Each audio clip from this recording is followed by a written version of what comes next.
Hi friends, நாம் இப்போது ரவை புட்டு செய்ய போகிறோம். கொஞ்சம் நெய் ஊற்றி ரவையை போட்டு கொஞ்சமாக ஒரு 5 நிமிஷம் வறுத்துங்க சிம்மில் வச்சு.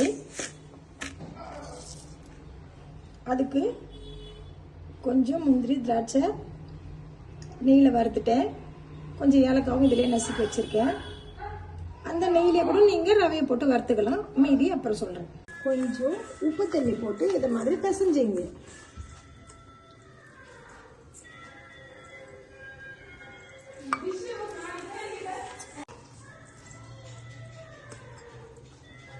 இந்த அளவுக்கு பிசைஞ்சிங்க.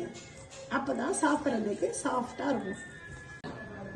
இந்த மாதிரி பிசைஞ்சிட்டு 10 நிமிஷம் இது மாதிரி மூடி போட்டு ஊற வச்சிடணும். அதுக்கப்புறம் அவிக்கணும்.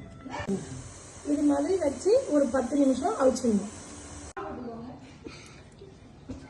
சூடாக இருக்கும் போதே தேங்காவை போட்டுங்க. ஒரு 5 நிமிஷம் கழித்து சர்க்கரையை போட்டுங்க. நான் இப்போ தேங்காய் மட்டும் போடுறேன். தேங்காய் கூடவே நட்ஸையும் சேர்த்துங்க.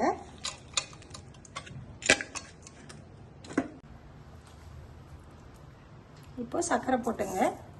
உங்கள் இனிப்புக்கு தேவையான சர்க்கரை போட்டுங்க. நான் இதில் 3/4 போட்டிருக்கேன். நான் அளந்த ரவையில் 3/4 போட்டிருக்கேன். உங்களுக்கு எவ்வளவோ நீங்கள் போட்டுங்க. புட்டு ரெடி. இதேமாரி நீங்களும் ட்ரை பண்ணி பார்த்துட்டு கமெண்ட் பண்ணுங்கள்.